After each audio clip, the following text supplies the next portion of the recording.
नमस्कार, आप देख रहे हैं विस्टार न्यूज। मैं हूं दिवाकर विक्रम सिंह। विजयी विश्व तिरंगा प्यारा, झंडा ऊंचा रहे हमारा।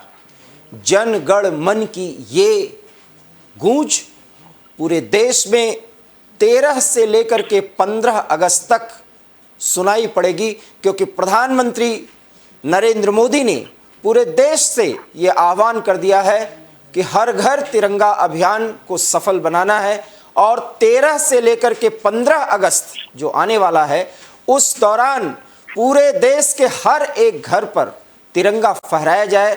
शायद ये वो अभियान है जिस अभियान के साथ 130 करोड़ से अधिक के आवाम को जोड़ना है, जो एक बड़ा लक्ष्य है। लेकिन इसके पीछे जो भावनाएं हैं और जिस भावधारा के साथ पूरे देश को इस अभियान में लगना है उसके मायने बहुत बड़े हैं। लेकिन क्या पूरा देश इसके लिए तैयार है? और राजनीति और राजनीतिक पार्टियां क्या इस पूरे मामले को, प्रधानमंत्री के आह्वान को देश के झंडे, देश के स्वाभिमान और देश के आत्मविश्वास और गौरव से जोड़ करके देख रही हैं, या सिर्फ ये एक बार फिर एक बड़ा मुद्दा बन रहा है राजनीतिक चर्चा का? जी हां, हम ऐसा इसलिए कह रहे हैं क्योंकि किसी भी आह्वान के बाद कुछ ना कुछ ऐसी बात निकलती है जो पूरे देश तक जाती है। और शायद जब हर घर तिरंगा अभियान का एक आह्वान प्रधानमंत्री की तरफ से हुआ है तो कुछ न कुछ बात निकलनी ही है। आज इसी मुद्दे पर हम चर्चा कर रहे हैं। हमारे साथ भारतीय जनता पार्टी के प्रवक्ता अश्विनी शाही जुड़े हुए हैं, आपका बहुत बहुत स्वागत। और कांग्रेस के नेता और प्रवक्ता केवल ढींगरा साहब हमारे साथ जुड़े हुए हैं, आपका भी बहुत बहुत स्वागत। कुछ और गेस्ट जुड़ रहे थे लेकिन तकनीकी खामियों के चलते वो नहीं जुड़ पा रहे हैं। अगर वो बीच में जुड़ेंगे तो हम आपसे जरूर उनका तारुफ कराएंगे और वो भी अपनी बातों को रखेंगे और आप भी उनकी बातों से सहमत या असहमत होने के लिए रूबरू होंगे। जैसा भी होगा वो आप देखेंगे। लेकिन सबसे पहला सवाल, प्रधानमंत्री का एक बड़ा अभियान है और उसके लिए ये आह्वान किया है क्योंकि आजादी का अमृत महोत्सव है। 75वें वर्षगांठ पर इस बार 75 साल पूरे कर लेने के बाद जब प्रधानमंत्री चाह रहे हैं कि ये देश के जनमानस के लिए उसके आत्म स्वाभिमान और गौरव को पूरे देश में दिखाने के लिए जरूरी है कि हर घर पर तिरंगा फहराया जाए 13 से 15 अगस्त के बीच। केवल ढींगरा साहब, प्रधानमंत्री के आह्वान में दम है ना? जी देखिए, एक बात बहुत सीधी है कि आप जो प्रधानमंत्री जी हैं उनको तिरंगे की, देश के तिरंगे की, राष्ट्र के तिरंगे की याद आई तो मुझे बड़ा हर्ष है और मैं बड़ा खुशी प्रकट कर रहा हूँ। जिन लोगों ने, आरएसएस और बीजेपी के लोगों ने कभी तिरंगा जो है नहीं फहराया, अच्छा, उन लोगों को आज तिरंगे की भी याद आई। तो मुझे बड़ा खुशी है कि ये तिरंगा जो है आजादी के 75 वर्ष के पूर्व आरएसएस और बीजेपी के लोग जो लोग तिरंगा नहीं फहराते थे पुराने, ना अपने कमलम पे, ना अपने आरएसएस के ऑफिसों में, ना देश के लिए, और जिन्होंने आजादी की लड़ाई में कोई भाग नहीं लिया, जिन्होंने देश के लिए कोई काम नहीं किया, वो लोग आज हर घर तिरंगा की बात कर रहे हैं। केवल जी, मुझे इस बात से बड़ा खुशी है। केवल जी, सवाल मेरा ये है, सवाल सुनिए पहले, प्रधानमंत्री आरएसएस के हैं या इस देश के? प्रधानमंत्री आरएसएस के हैं या इस देश के? प्रधानमंत्री देश के हैं, लेकिन प्रधानमंत्री की पार्टी जो है उसकी बात कर रहा था मैं। अच्छा, और प्रधानमंत्री जी ने आज झंडा फहराने की जो बात करी है उस बात से मुझे बड़ी खुशी हो रही है। हर घर जो तिरंगा फहराएगा वो है राष्ट्र का तिरंगा है, और राष्ट्र का तिरंगा आरएसएस और बीजेपी की सोच नहीं थी। ढींगरा साहब, तो मुझे हर्ष हो रहा है, आपको हर्ष है? 75वें साल में याद आया कि हमारा तिरंगा ही राष्ट्र का तिरंगा है। पक्का, तो मुझे इस बात की खुशी है। पक्की बात। मैं आगे उससे पूछना चाहता हूं ना, कांग्रेस का हर कार्यकर्ता अपने घर पर 13 से लेकर 15 अगस्त के बीच झंडा फहराएगा और पूरे देश के जनता को झंडा फहराने के लिए आह्वान करेगा और साथ ही साथ उसके कार्यकर्ता हर घर जाएंगे। क्या इस अभियान में आप शामिल हो रहे हैं? देखिए, आह्वान जो है वो तो इन्हीं का काम है। ये लोग आह्वान ही करते हैं और बाकी इसके साथ साथ और बताता हूँ, सारे इंफ्रास्ट्रक्चर बेचने के लिए जो कांग्रेस के बनाए थे इंफ्रास्ट्रक्चर, उनको सारे को बेचने का काम भी यही करते हैं। अच्छा। उसको लीज पे देने का काम भी यही करते हैं। और जहां तक जो हमारे देश के ऊपर 139 लाख करोड़ का लोन देने का काम भी यही करते हैं। मेरे सवाल का जवाब ये नहीं है, मेरे सवाल का जवाब ये नहीं है। सुनिए नहीं नहीं नहीं, मेरे सवाल का जवाब दे दीजिए तब मैं सुनूंगा। सवाल देश का है, सवाल देश का है, और देश की बात बता रहा हूं। देश के लोगों को पता लगनी चाहिए कि सवाल राष्ट्र के झंडे के नीचे वो हमारा सिस्टम बिगड़ रहा है। मेरे सवाल का जवाब ये नहीं है ढींगरा साहब, मेरे सवाल का जवाब दीजिए। ना ना ना ना ना ना ना ना ना ना ना ना, सवाल ये है कि आप तिरंगा फहराएंगे ना? सुनिए ना, एक बात सुन लीजिए। सुनाइए। जीडीपी के लोन का 90% अमाउंट जो है वो हमारे देश में ले लिया है 139 लाख करोड़, जो कि बहुत कम था पहले 2014 से पहले। अब 139 लाख करोड़ हो गया है और हम जो है जीडीपी के 90%। अरे भाई, जीडीपी पे हम चर्चा करते हैं तब आप लोग चर्चा नहीं करते। पहले इस सवाल का जवाब दे दीजिए, फिर हम जीडीपी पे आते हैं और जीडीपी पे हम आपसे अलग से ही बात करेंगे। मेरे सवाल का जवाब ये है क्या? मेरे सवाल का जवाब ये है क्या? मेरे सवाल का जवाब ये है ना कि दूसरी तरफ सुनिए, हाँ। तिरंगा है, राष्ट्र का तिरंगा है, दूसरी तरफ देश लूट रहा है। दोनों चीजें बतानी पड़ेगी। इस तिरंगे का तिरंगा चल रहा है, राष्ट्र अभियान चल रहा है, दूसरी तरफ देश लूट रहा है और प्रधानमंत्री जी मोदी जी ये बात बता नहीं रहे। अच्छा ठीक है, अश्विनी साई साहब, ये देश लूट रहा है, प्रधानमंत्री बता नहीं रहे हैं, जवाब दीजिए, शुरुआत करिए। दिवाकर जी, बड़ी भारी विडंबना है ढींगरा जी यहाँ बैठकर जिस तरीके से अनर्गल प्रलाप कर रहे हैं। भारतीय जनता पार्टी इन सब चीजों में भरोसा नहीं रखती। इन लोगों को आज अनर्गल प्रलाप करने से कोई मतलब फुर्सत ही नहीं है। उसका कारण है ये लोग धीरे जनता इनको साफ करती चली जा रही है। ये उसी का प्राण वायु निकाल रहे हैं। मैं आता हूँ तिरंगे के मुद्दे पर।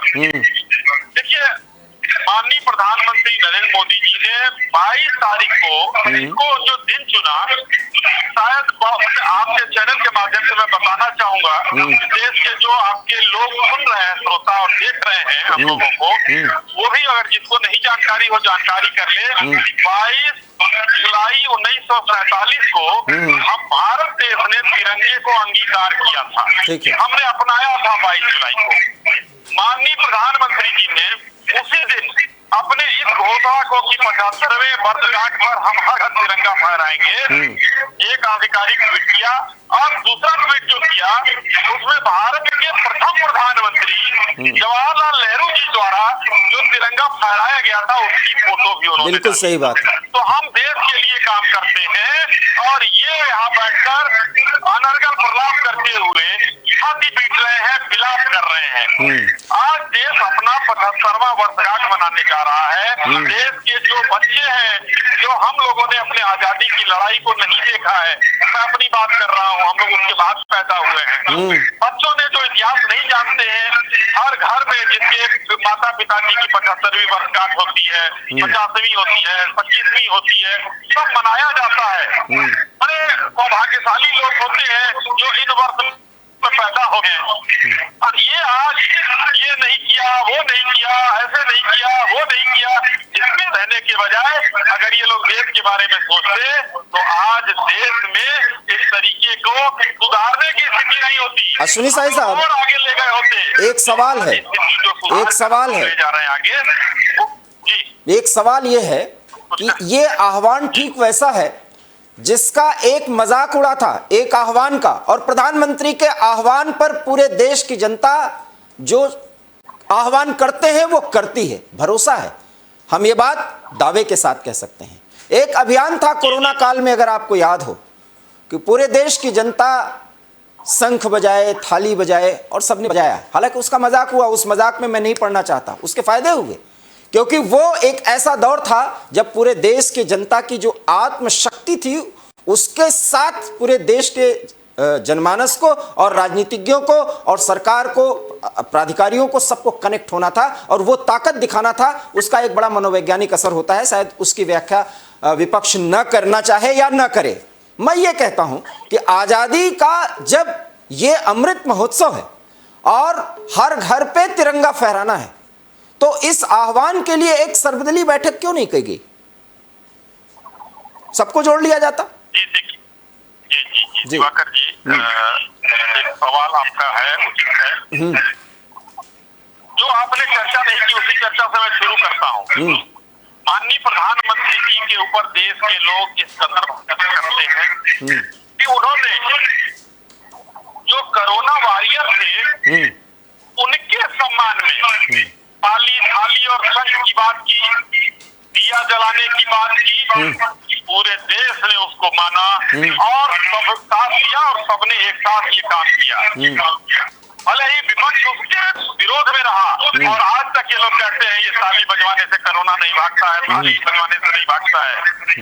आज वही मजबूत प्रधानमंत्री जब देशवासियों ने उनके ऊपर भरोसा किया तो उन्होंने देश के लिए किया। इस विश्व में सबसे ज्यादा 200 करोड़ टीका लगवाने वाला पहला देश भारत बन चुका है। इस टीके का अपमान कई पार्टियों ने किया। भाजपा का टीका बताया, रोज टीके का हिसाब पूछते रहे। अब वो लोग कहाँ गए हैं? बैंकॉक घूमने गए, इटली घूमने गए हैं कि लखनऊ में है, मैं नहीं जानता। लेकिन आज उसी विश्वास की तरह सर्वदलीय बैठक की जब आप बात करते हैं, सर्वदलीय बैठक हर संसद के सत्र के पहले की जाती है और उसमें ये कहा जाता है कि भाई आप लोग सदन को सुचारू रूप से चलने दीजिए, ये बिल है, महत्वपूर्ण बिल है, इसको पास कराएंगे। मैं ये बात इसलिए कह रहा हूं अश्विनी शाही साहब कि इसकी चर्चा अभी आपसे, क्योंकि तमाम डिबेट्स में आप बैठे रहते हैं, किसी ने नहीं पूछा होगा। हर एक बार विपक्ष कहता है कि प्रधानमंत्री का अपना ही तरीका है, कोई चीज बस शुरू कर देते हैं। ये पूरे देश का अभिमान है और तिरंगा किसी पार्टी, किसी व्यक्ति, किसी एक का नहीं है, वो पूरे देश का है, स्वाभिमान का मामला है। और हर घर पे उस दिन तिरंगा फहराया जाए, इससे बेहतर स्थिति क्या हो सकती है? मान लीजिए विपक्ष और कमजोर है, बहुत ही कमजोर स्थिति में है, अगर वो अपने भड़ास निकालते हैं तो उसको शांत करने का एक तरीका होता है। ये चर्चा कर दी जानी चाहिए। भाई इस अभियान का हम शुरुआत करेंगे, हम ट्वीट भी करने जा रहे हैं। हम आप लोगों से ये अनुरोध करते हैं कि पार्टी स्तर से हटकर, पार्टी लाइन से हट करके एक साथ संसद से ये बात उठे कि हर घर पर 13 से लेकर के 15 अगस्त के बीच में झंडा फहरा दिया जाए। कितना बढ़िया होता। दिवाकर जी, बहुत बढ़िया आपने सुझाव दिया और जिस तरीके के सुझाव देश में आते रहते हैं जिसका स्वागत होता रहता है। मगर हम जब विपक्ष की बात करते हैं तो विपक्ष किन चीजों में उलझ कर रह जाता है।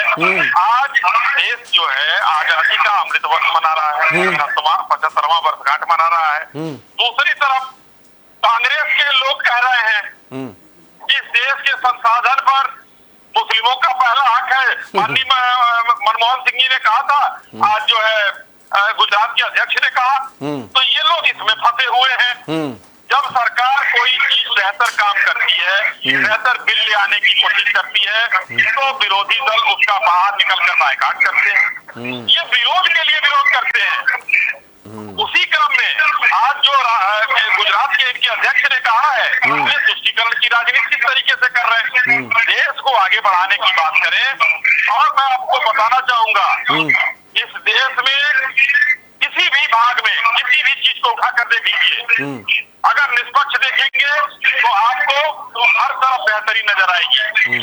हाँ, विपक्ष के चश्मे से देखेंगे तो सब बुराई ही नजर आएगी और उसमें कोई वो नहीं है, बुराई नजर आनी चाहिए इन लोगों को, क्योंकि यही बुराई नजर आते आते देश इनको बुरा बना रही है और 3.25 से 2.5 पर ले आई है कांग्रेस को, और 2.5 राज्य के बाद अगला चुनाव आएगा, वो 2.5 राज्य भी सामने। चलिए खैर, ये तो कांग्रेस वालों को सोचना चाहिए। केवल ढींगरा साहब, आपके सवाल थे, हमने इनसे पूछा और ये माना कि बेहतर सवाल है, ऐसा होना चाहिए। और हो सकता है कि प्रधानमंत्री इस संसद के सत्र के खत्म होने तक ये स्थिति बने कि वो कहें कि सब लोग इस अभियान में शामिल हो जाइए और संसद से ये बात उठ जाए। ये एक बहुत महत्वपूर्ण पक्ष है। केवल ढींगरा साहब, राजनीति से ऊपर उठ करके इस अभियान के जो तात्विक भाव हैं, जो उसकी भावधारा बन रही है, उससे क्यों नहीं कनेक्ट हो रहे हैं? उसी चश्मे से देखा जा रहा है, क्योंकि एबी स्टार न्यूज पर यह पहली चर्चा है और इस पर अब चर्चा शुरू हो जाएगी। 24 से 48 घंटे के दौरान इसी पर अब चर्चा होगी। झंडा फहराया जाना चाहिए, ये पूरे देश का अभियान है। प्रधानमंत्री ने ट्वीट कर दिया, जवाहरलाल नेहरू का, पहले प्रधानमंत्री का झंडा फहराते हुए वो दृश्य भी, वो फोटोग्राफ भी उन्होंने ट्वीट किया है। मैंने तो बड़े हैं, इसीलिए आप कांग्रेस के प्रवक्ता हैं, अब तो आपको जुड़ जाना चाहिए। और साथ ही साथ अगर आपके हाईकमान से एक बात निकल जाए कि 13 से 15 अगस्त तक जो आह्वान किया गया है वो प्रधानमंत्री या किसी पार्टी लाइन से हट करके एक प्रधानमंत्री ने आह्वान किया है, तो पूरे देश को ऐसा करना चाहिए। अगर राहुल गांधी, सोनिया गांधी या प्रियंका गांधी में कोई एक बात कह दे तो आप कांग्रेसी मानने के लिए मजबूर हो जाएंगे, लेकिन वैसा कहेंगे नहीं। मैं खुल के बोल रहा हूं, क्या मजबूरी है? देखिए ये जो सरकार है, हाँ। इस सरकार के 8 साल के जो काम है, अगर उसको गिनना गुनाह है, अगर उनके 8 साल के काम के बीच में जो उन्होंने देश के ऊपर कर्जा बढ़ाया है, अगर उस बात को कहना गुनाह है, उस बात को करना गलत बात है, तो मैं उस गलत बात को स्वीकार करता हूँ, मैं दोबारा करूंगा। और जिस बात को आप झंडे की बात कर रहे हैं, तो हमारा देश तो भावनाओं का देश है। शुरू से लेके जब से देश आजाद हुआ, हमारे देश में भावनाएं थी और कांग्रेस ने वो भावनाएं हर भारतवासी के अंदर जगाई थी, इसीलिए हमारा देश आजाद बन जाता है। आजाद का मतलब बाकी के देश आजाद नहीं पूर्ण बात हो गए, हमारा देश पूर्ण आजाद हुआ था इन अंग्रेजों के चक्कर में।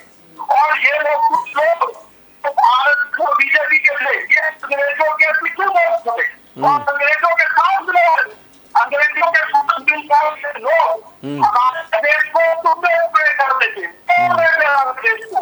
और मुस्लिम के साथ जिंदा गए लोग थे, उनके साथ मिलकर हमारे देश के टुकड़े करने वाले जो लोग हैं वो आज झंडा फहरा रहे हैं, तो मुझे इस बात की खुशी है। सवाल आपसे पूछूं, एक सवाल आपसे पूछूं, फिर कहता हूँ, लेकिन 8 साल में जिन लोगों के पास आज सत्ता है, उन लोगों ने देश के ऊपर 139 लाख करोड़ का कर्जा दे दिया है। उनसे हमारा देश 90% जीडी का 90% जो है वो एक रेड सिग्नल दे रहा है देश को। 139% जो है श्रीलंका का कब्जा था जीडीपी का, जिससे श्रीलंका डूब गया। और हम 90% जो है केवल डींगरा साहब, एक बात कहूं आपसे, डींगरा साहब एक सवाल करूं मैं आपसे। अरे सवाल एक तो कर लेने दीजिए, आप बोलते रहेंगे, मैं यही बात तो कह रहा हूं। और अभी कुछ देर पहले हम अपने सहयोगियों के साथ एक चर्चा में थे कि जिस मंच से जो बात उठानी चाहिए वो आप लोग उठा ही नहीं रहे। आप लोग इतने लकीर के फकीर हो गए हैं कि सचमुच में आप बोलते रहें और लोग मजा लेते रहें। क्यों अपनी स्थिति आप ऐसी बना रहे हैं? मेरे सवाल को सुनिए आप। सवाल यह है कि इस देश को कर्ज के जाल में, इस देश मीडिया को हाथ रखा है जो कि सत्ता पक्ष पे करना चाहिए, उसका सीधा सवाल और सीधा जवाब ये है कि हमारा देश डूब रहा है और हमारे ठीक है, देश की सिस्टम खराब हो रहा है। ये अच्छी बात है, हमारा देश डूब रहा है क्योंकि कांग्रेस के एक प्रवक्ता कह रहे हैं हम ऐसा नहीं मानेंगे, हम डूबने नहीं देंगे। सुन लीजिए, आप लोगों को विपक्ष में आप सवाल का जवाब सुनिए ना। अरे आप सवाल का जवाब सुनेंगे कि नहीं? सवाल का जवाब सुनिए। इस देश का आवाम इस देश को डूबने नहीं देगा, निश्चिंत रहिए आप। कोई नहीं डुबा पाया और कोई नहीं डुबा पाएगा, ये चिंता आप दूर करिए। पहले सुनिए, सवाल सुनिए ना, सवाल सुनिए। तिरंगा फहराना और देश का जो कर्ज है उससे देश डूबे, ये दो सवाल कहां से आ गए? हम विपक्ष की आवाज है, अगर मेरी बात आप नहीं सुनेंगे और सत्ता पक्ष से सवाल नहीं पूछेंगे, कठोर सवाल नहीं पूछेंगे तो देश पूरा डूबेगा। सवाल आपसे पूछ रहा हूं मैं। आप सुन लीजिए, आप लोगों के ऊपर भी जिस तरीके से बीजेपी की सरकार ने यूएसपीए के केस में लाके जेल में भेजे हैं, उसका मोहम्मद जुबैर है और सुप्रीम कोर्ट ने ऑर्डर दिया है कि उसको बाहर निकाले, उसका कोई कसूर जो चौथा स्तंभ है, इस चौथे स्तंभ को घेरने के लिए भाजपा तैयार है और अब उसकी भाजपा कार्रवाई पूरी तरह से पाकिस्तान में चौथे स्तंभ को घेरने के लिए। चलिए। इसी तरीके से ढूंढते रहिए, अफवान विपक्ष से भी ज्यादा जोरदार पूछिए। बोल लिया आपने, आपने बोल लिया, आपने बोल लिया ना, बोल लिया। अब अगला सवाल मैं पूछ रहा हूँ, अगला सवाल है, आपने बोल लिया, मैं सुन रहा हूँ और यही सुनता रहता हूँ। सुनिए सुनिए सुनिए, केवल ढींगरा साहब सुन लीजिए पहले। आप बिल्कुल नहीं सुनेंगे और आप सुनना नहीं चाह रहे हैं क्योंकि आप इस डिबेट को डेविएट कर रहे हैं। मैं डेविएट नहीं करने दूंगा, बहुत स्पष्ट शब्दों में।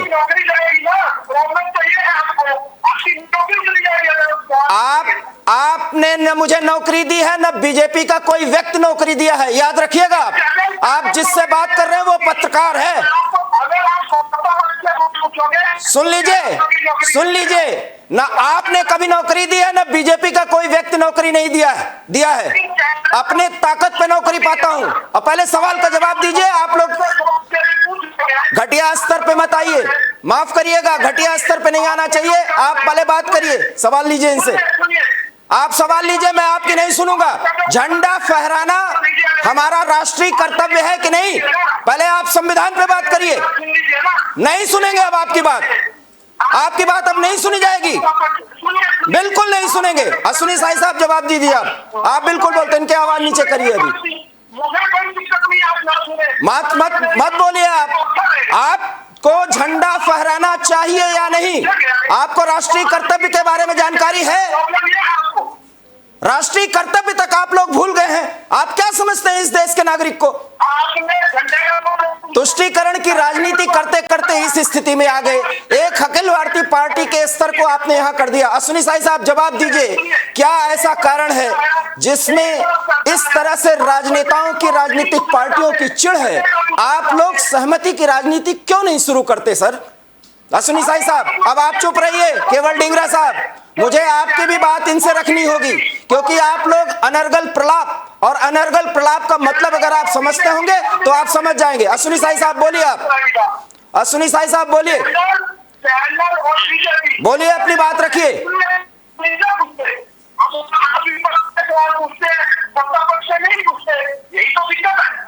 सवाल तो आपके सवाल मुझे पूछने पड़ रहे हैं। आप इतना दिमाग तो लगा नहीं रहे। हाँ, अश्विनी साई साहब बोलिए, बोलिए, करने जा रहे हैं दिवाकर जी। बोलिए, बोलिए, भाई बोलिए, बोलिए। दिवाकर जी देखिए, आज ढींगरा साहब की खिलखिलाहट, इस पर आपको नाराज नहीं होना चाहिए। ये स्वाभाविक है। जब कोई चीज जमीन नीचे से खिसकती है, जब चीजें दूर होती हैं, तो ऐसी ये झुंझलाहट और तलखी आ जाती है और सबसे पहला प्रहार मीडिया पर होता है। 1900 ढींगरा साहब सुन लीजिए, मैंने आपको सुना है। मैंने आपको सुना है, थोड़ा सा मुझे सुनिए। ढींगरा साहब सुनिए, मैं सुन रहा हूँ, बहुत धैर्य से सुनो, थोड़ा धैर्य रखिए। मैंने बहुत धैर्य से सुना है, थोड़ा धैर्य रखिए, थोड़ा धैर्य रखिए। बोलिए, बोलिए, बोलिए, उनको बोलने दीजिए, वो बोलते रहेंगे, आप अपनी बात रखिए। दिवाकर जी 1977 में मीडिया पर किस तरीके से प्रहार किया गया, सारे चैनलों को कुछ दिखाने से मना किया गया, अखबारों को लिखने से मना किया गया। चैनल नहीं थे उस समय, तो लेकिन जो भी था सारे अखबार और जो भी सबको लिखने से मना किया गया। बड़े बड़े पत्रकार और नेताओं को बंद किया गया। तो ये कांग्रेस की पुरानी आदत है, आप इनका बुरा नहीं मान सकते। दूसरी बात मैं जो कहना चाहूंगा कि आज की कांग्रेस हर चीज की बात करती है। नहीं समझ में आ रहा। आप अपनी बात रखिए अश्विनी साई साहब, क्योंकि आपकी बात प्रभावी ढंग से सुनी जा रही है। उबाल क्यों मार रहे हैं? कहने का मतलब ये है, कहने का मतलब ये है, वो अघोषित इमरजेंसी थी, वो घोषित इमरजेंसी थी और अघोषित इमरजेंसी है। अरे ढींगरा साहब, उनको बोलने दीजिए, क्योंकि अगर वो अपनी भड़ास निकालेंगे नहीं तो कैथारसिस नहीं होगा। और कैथारसिस क्या होता है अभी अश्विनी ढींगरा साहब शायद मुझे आपको समझाना पड़ेगा। चलिए बोलिए, बोलिए, बोलिए। मैं बड़े प्यार से बड़े धैर्य से आपको सुन रहा हूँ। आप बीच बीच में उबाल क्यों मार रहे हैं? जैसे दूध फट जाता है बीच में भल उबाल मारता वैसे ही आप मार रहे हैं। अरे थोड़ा शांत हो जाइए प्रभु। देखिए दिवाकर जी इस देश में कांग्रेस की सत्ता 2014 में चली गई है और हमेशा ये लोग आरोप लगाते हैं हर चीजों का। आज देश में अभी इन्होंने कहा 139 लाख करोड़ का कर्जा है देश में। जी चलिए बहुत बढ़िया, आपको बधाई साधुवाद है। 270 लाख करोड़ से नीचे तो आया। मनमोहन सिंह जी की सरकार में 270 लाख करोड़ था। सुनिए पहले देखिए, बीच में ना बोलिए आप, एकदम से असल में समस्या ये है, समस्या ये है अश्विनी साई साहब, मैं आपको बताता हूँ। 139 लाख करोड़, 52 लाख करोड़ से 139 लाख करोड़। मेरे पास डाटा है, मेरे दूंगा भाई का, आपको नहीं पता तो मैं बता रहा हूँ। 52 लाख करोड़ से 139 लाख करोड़ हो गया जीडीपी का कर्जा। बस अब आप चुप हो जाइए, अब सुनिए उनकी बात। हाँ सुनिए, बताइए अश्विनी साई साहब, बताइए। बताइए। देखिए इसमें इस कर्जे को ये लोग दिलाते हैं, घरेलू कर्जा भी है, इसमें विदेशी कर्जा भी है, इसमें सारे कर्जे हैं। 270 लाख करोड़ से 140 लाख करोड़ पर आया। जैसे मैं एक एक करके अब आप अब भी नहीं सुन रहे हैं। आप अकेले बोलिए, मैं नहीं बोलूंगा, आप अकेले बोलिए। ढींगरा साहब, ढींगरा साहब, क्योंकि आप इस देश के अर्थव्यवस्था के मर्मज्ञ नहीं हैं। आप जो बात बता रहे हैं ये बात कम से कम 1000 बार कही जा चुकी है, और अगर उस पर कोई स्पष्टीकरण दे रहा है तो उसको सुनिए, तब तो सवाल उठाएंगे आप। मेरी बात को सुने, चलिए सुनने के बाद बोलेंगे। हाँ बोलिए, बोलिए अश्विनी साई साहब, बोलिए। दिवाकर जी, आज हिंदुस्तान देश की विश्व की चौथी अर्थव्यवस्था है, सही या नहीं? चौथी अर्थव्यवस्था। कोरोना काल, रूस यूक्रेन युद्ध होने के बावजूद विश्व की सबसे ज्यादा तेजी से बढ़ती हुई अर्थव्यवस्था है या नहीं है? 1991 में हमारे जो मनमोहन सिंह जी वित्त मंत्री थे, देश का सोना उन्होंने बेचा था या नहीं बेचा था? आज हिंदुस्तान के पास सबसे ज्यादा फॉरेक्स रिजर्व है या नहीं है? देश चतुर्थिक रूप से विकास कर रहा है। एचएएल जो बंद होने के कगार पर था, हमने उस एचएएल में तेजस्वी इन्हीं क्या प्रोजेक्ट था, लेकिन इन लोगों ने खत्म कर दिया था। उसी एचएएल से तेजस बनाकर आज हम दूसरे देशों को बेच रहे हैं। मिसाइल हमारे देश की आजकल कई देशों में जाकर लग रही है। राफेल जिसके बारे में ये लोग हंगामा करते थे, उसी एचएएल से हम बनवा रहे हैं। आज देश चतुर्थिक विकास कर रहा है और ये लोग जो है सिर्फ और सिर्फ प्राणवायु निकालने के चक्कर में लगे हुए हैं। ये कर्जा वहां पर, ये देश की चीजों को देखिए, 2004 से लेकर 14 के बीच में न प्लेग आया, न सूखा पड़ा, न कोई युद्ध हुआ, न कहीं कोरोना आया, हमने तो सब देखा। उसके बावजूद आज विश्व की सबसे बड़ी अर्थव्यवस्था है, ये चौथी अर्थव्यवस्था है, विश्व की सबसे चौथी अर्थव्यवस्था। अब ये उंगली उठा रहे हैं, इनको बताएं, बोलने दीजिए, और बहुत शॉर्ट में बोलिएगा, अपनी बात मत रखिएगा केवल। ढींगरा साहब बोलिए। एक तो झूठा कर्जा है, झूठ बोला। 52 लाख करोड़ कर्जा था 2014 के अंदर, उसको बढ़ा करके 139 लाख करोड़ कर दिया। दूसरी बात, आरबीआई का सारा पैसा, इतना पैसा आरबीआई के पास था, सारा पैसा मोदी जी ने खींच दिया अपनी तरफ, तो नाम रख दिया आरबीआई को। अच्छा, देश के ऊपर कर्जा लिया वर्ल्ड बैंक से, उनको उसके ऊपर जितना मैक्सिमम कर्जा ले सकते थे $5 बिलियन, वो कोरोना काल के अंदर ले लिया। वो हमारा देश कर्जे के अंदर आ गया। 139 लाख करोड़ का कर्जा पहले होगा, ये हमारा देश राष्ट्र की तरफ ले जाएंगे। बेरोजगारी का बढ़ गई थी, हो गई बात। मैं आपसे ये पूछ रहा हूँ, उसके बाद फौजियों के पैसे कम करने के लिए अपनी इनको 4 साल के पैसे मिलेंगे, उनको उनकी पेंशन काट दी जाएगी। चलिए, उसके बाद नई सिस्टम, नया सिस्टम में आया, पक्की धरती बंद कर दी, वो कहीं नहीं। अब किसी के ग्रुप की उनको निकाल दिया जाएगा। अच्छा, अब अब मैं एक सवाल करूं, अब करूं सवाल। वही रोजगार है। मैंने आपसे एक बात कही, अब सुन लीजिए, अब सवाल तो सुनिए, अब तो सुन लीजिए सवाल। लागू किया, फिर किसानों के 1 साल की 750 किसानों की शहादत के बाद इसको खत्म किया, और अब एफसीआई से पैसा देना मंडियों को बंद कर दिया। वो लोग अडानी अंबानी बड़े-बड़े जो बिजनेसमैन है, वो चीजें खरीदे उस कनक और बिजली को। जब वो कनक और बिजली है उसके अंदर खत्म हो जाएगी तो उसका कितनी बढ़ेगी, तो लोगों के ऊपर कितनी बड़ी हालत होगी। आज आम लोगों के ऊपर जीएसटी, दूध, दही, उसके ऊपर 18% जीडीपी लाद कर इन लोगों ने साबित कर दिया कि ये सरकार गरीबों के हक की नहीं है। ये सिर्फ झंडा दिखा के, राष्ट्रवाद दिखा के दूसरे पहलू में उन्हीं गरीब लोगों को लूटने वाली सरकार है।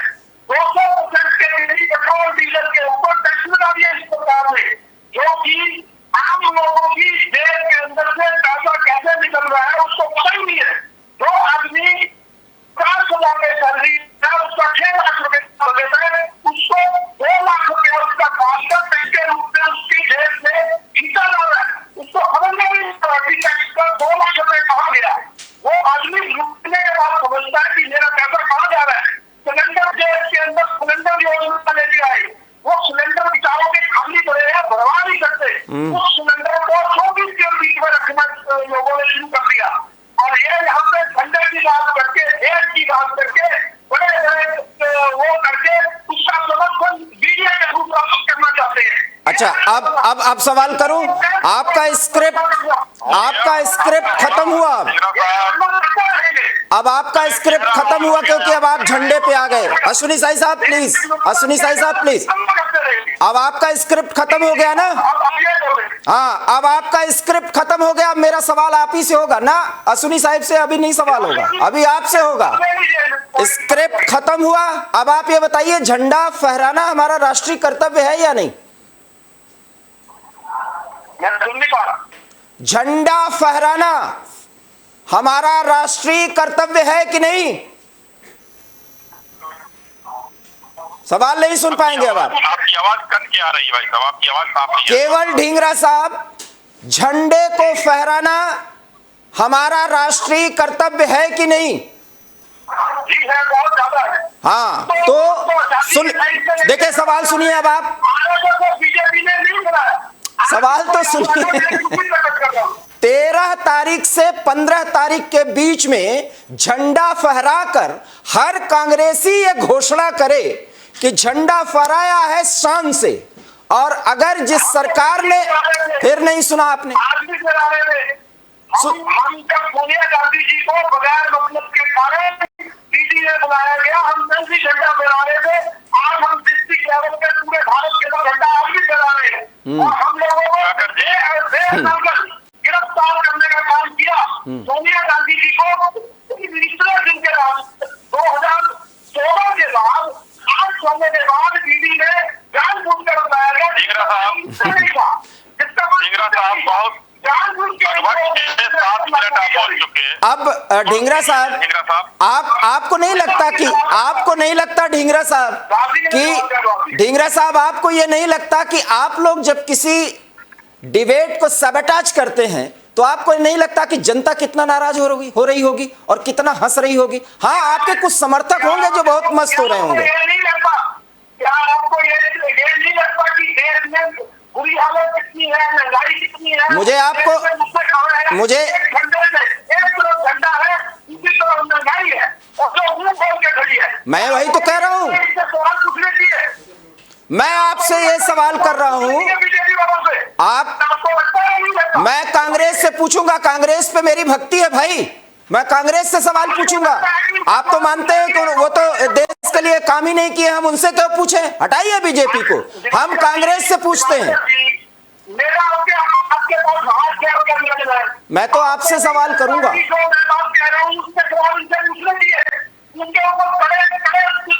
अरे प्रभु, आप चुप होंगे तब तो मैं उनसे पूछूंगा।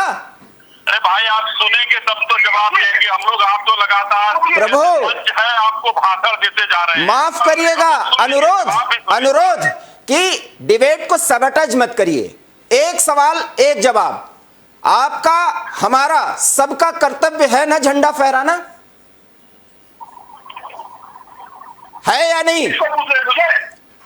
तो 13 से 15 अगस्त के बीच में, अच्छा ठीक है, 13 से 15 अगस्त के बीच में हर घर पे झंडा फहराया जाए, इस अभियान में आप भी शामिल हैं ना? हम हमेशा फहराते रहेंगे।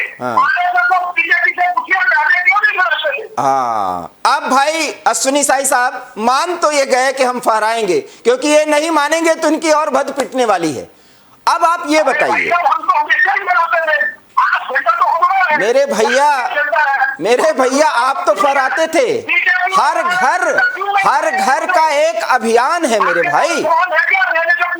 अच्छा चलिए पूछ लेते, अश्विनी साई साहब क्यों नहीं पूछा आपके कांग्रेस के लोगों से कि झंडा फहराया जाए, भैया आप लोग भी शामिल हो रहे हैं, ये क्यों आप लोग ऐसा नहीं करते? देखिए, कांग्रेस से अगर कोई चीज पूछा जाए तो कांग्रेस के लोग जो है उस पर अगर अमल करें तो कांग्रेस से पूछा जाए। ये देश के हर फैसले विपक्ष से पूछ के नहीं होते हैं, और उस विपक्ष से जो हर बात में गंभीर न हो, देश की हर संस्थाओं का अपमान करे। एक तरफ अभी हमारे ढींगरा जी ने कहा कि माननीय सुप्रीम कोर्ट ने जुबैर को बड़ा बढ़िया को काम किया, एक संस्था पर वहाँ भरोसा कर रहे हैं। दूसरी तरफ जो है, अगर सोनिया जी के साथ पूछताछ हो रही है, राहुल गांधी से पूछताछ हो रही है, तो ये उसका पूरे शहर में, पूरे देश में कार जला रहे हैं, बस जला रहे हैं, ट्रेन रोक रहे हैं। आखिर क्यों कर्नाटक में कार जलाई गई, बिहार में ट्रेन रोकी गई, हर जगह किया आप लोगों ने। तो अगर एक संस्था पर नहीं है, चुनाव आयोग, कोई चुनाव हारेंगे तो ईवीएम पर सवाल उठा देंगे, चुनाव आयुक्त पर उठा देंगे। तो आज जब इस समय उतना गैर जिम्मेदार विपक्ष, जिसके नेता, एक तो इनके कोई अभी तक तो ये पार्टी अध्यक्ष नहीं ढूंढ पाई अपना कई सालों से, दूसरा उसके हर नेता जो है जब कुछ भी होता है तो महीने में 3 बार विदेश चले जाते हैं, बैंकॉक चले जाते हैं, इटली चले जाते हैं, पता नहीं कहा। इतना गंभीर विपक्ष, जब कांग्रेस का बहुत गंभीर चीज बोलने जा रहा हूँ दिवाकर जी, कांग्रेस का स्थापना दिवस होता है और राहुल गांधी विदेश में रहते हैं, वैसे विपक्ष से हमको चर्चा करने की आवश्यकता नहीं लगती है। माननीय प्रधानमंत्री जी कर लें, वो उनका बड़प्पन है। चलिए, आप एक प्रवक्ता के तौर पर अगर ये कहते हैं अश्विनी साई साहब, और केवल ढींगरा साहब आप तो इतनी बात रख चुके हैं कि अब आपके बात के रखे जाने का मतलब नहीं है, लेकिन अश्विनी साई साहब आपको ये सोचना होगा कि विपक्ष विपक्ष होता है, आपको उसका सम्मान करना ही होगा, क्योंकि ये लोकतंत्र की जरूरत है। और इस लोकतंत्र की जरूरत में एक कमजोर विपक्ष, अगर उसका कोई नेता अपनी जिम्मेदारी या गैर जिम्मेदारी से कोई भूमिका निभा रहा है, तो जनता उसका जवाब देती है और दे रही है। शायद न आपकी पार्टी और न कांग्रेस और इस देश की जितनी भी राजनीतिक पार्टियां हैं, भारतीय जनतंत्र की, भारतीय जनमानस की वो सोच, उसकी धारा और उसकी परिपक्वता को समझ ही नहीं पा रही हैं। और जो समझ रहा है, सचमुच में उसका जादू पूरे देश में चल रहा है। इसके लिए कौन जिम्मेदार है और वो कौन व्यक्ति है जो उस बात को समझ चुका है कि भारत सोचता क्या है, ये मुझे बताने की जरूरत नहीं है। लेकिन केवल ढींगरा साहब, आपको भी सोचना होगा। इस देश में अखिल भारतीय स्तर के पार्टी के आप नुमाइंदे हैं, और एक ऐसे पार्टी से जब सवाल किया जाता है तो आप सिर्फ अपने आप को विपक्ष की भूमिका में बांधते हैं। शायद आप भूल चुके हैं, ढींगरा साहब आप जरूर सुनिएगा, 4 दशक से अधिक भारतीय राजव्यवस्था पर आपकी सोच और आपका शासन तंत्र रहा है, और उस तंत्र के जरूरतें और उस तंत्र के माध्यम से इस देश को एक दिशा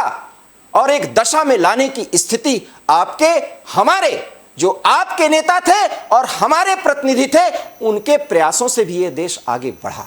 लेकिन गलतियां लोकतंत्र में होती हैं और उन गलतियों के सुधारे जाने की जरूरत होती है। शायद आप और आपके पार्टी के वो रणनीतिकार इस बात को समझ नहीं पा रहे हैं, और फिर गलती वही हो रही है कि भारतीय जनमानस की परिपक्वता को आप लोग समझ ही नहीं पा रहे हैं। इस देश में कर्ज का जाल क्या है, इस देश की अर्थव्यवस्था की धारा क्या होगी, वो 1947 की और उसके बाद चाहे वो जिसकी भी सरकारें रही हों, कहीं ना कहीं तदर्थवाद और तुष्टीकरण अर्थव्यवस्था के किसी भी सिद्धांत को आगे बढ़ाने के संदर्भ में भी मैं यूज कर रहा हूं। वहां पर हर नेता ने उस बात को, हर राजनीतिज्ञ ने उस बात को दरकिनार किया और आगे ऐसा होगा हमने उस पर छोड़ा। गलतियां वहां हुई हैं जिसे सुधारने की दरकार है और वो सुधार की कोशिश अगर कोई कर रहा है तो फिर देश उसको हाथों पर उठाए हुए है। इसलिए केवल ढींगरा साहब, हमें नाराज होने की जरूरत नहीं है, क्योंकि न हम और न आप, सिर्फ दो मिलकर इस देश के जनतंत्र की धारा को नहीं तय करते। धारा तो वो होती है जो उत्तर से दक्षिण और पूर्व से पश्चिम बहती है, और इस धारा को पहचान करने वाला ही राजनेता होता है, और उस राजनेता की पहचान इस देश की जनता ने की है। जब तक जनता के मानकों पर वो खरा उतरेगा केवल ढींगरा साहब, तब तक जनार्दन की जो इच्छा है वो पूरा करता रहेगा, और इसलिए इस देश में वो अपने आप को प्रधान सेवक कहता है। शायद आपके अभी तक के उठाए जा रहे सवालों का जवाब यह है। रही बात पत्रकार और पत्रकारों को हमेशा खरीदने और बेचने के नजर से देखने का वो अपना तरीका और वो नजर, शायद आपको छोड़ना पड़ेगा। बड़ी विनम्रता से, आग्रह के साथ मैं आपसे ये निवेदन करता हूं, क्योंकि पत्रकार, उसके पास अपना स्वाभिमान होता है, और स्वाभिमान के तहत अगर किसी की अच्छाई को अच्छाई बताए और बुराई को बुराई बताए, वो पत्रकार होता है, न कि किसी धारा से जुड़ करके उसी की धारा का खंडन और मंडन करना। ये पत्रकारिता है। शायद हमने भी कुछ इस बात से सीखा है। इसलिए जब आप लोग किसी पत्रकार को कुछ ही मिनटों में खरीद और बेच लेने की नजरिए से और सोच से आगे बढ़ते हैं, तो शायद केवल ढींगरा साहब, इसमें भी आपको सुधार करने की जरूरत है। और रही बात अश्विनी शाही साहब, सहमति की राजनीति पर ही यह देश आगे बढ़ सकता है। लोकतांत्रिक जनतांत्रिक संसदीय प्रणाली में विपक्ष कमजोर हो, किसी लायक भी ना हो, लेकिन आपका फर्ज बनता है कि सहमति के लिए उससे चर्चा जरूर करें। ये झंडा है, ये ऊंचा रहेगा, चाहे आप सोचें चाहे आप सोचें ना भी सोचें, इस देश का जनतंत्र सोचेगा, क्योंकि हमने अपने खून पसीने से इस झंडे को आगे बढ़ाया है और ये हमेशा ऊंचा रहेगा। ये गौरव हम महसूस करते रहेंगे। इसके लिए हमारा प्रयास सदैव तत्परता से आगे बढ़ता रहेगा। हम इस आह्वान में एक नागरिक के तौर पर आपसे भी कहते हैं कि आप भी शामिल होइए ढींगरा साहब, और आप भी शामिल होइए अश्विनी साहब, क्योंकि इस देश की भावधारा यही कहती है कि अब हम आगे बढ़ चुके हैं, नहीं रुक सकते। हमें गर्व है, विजयी विश्व तिरंगा प्यारा, झंडा ऊंचा रहे हमारा। जय हिंद।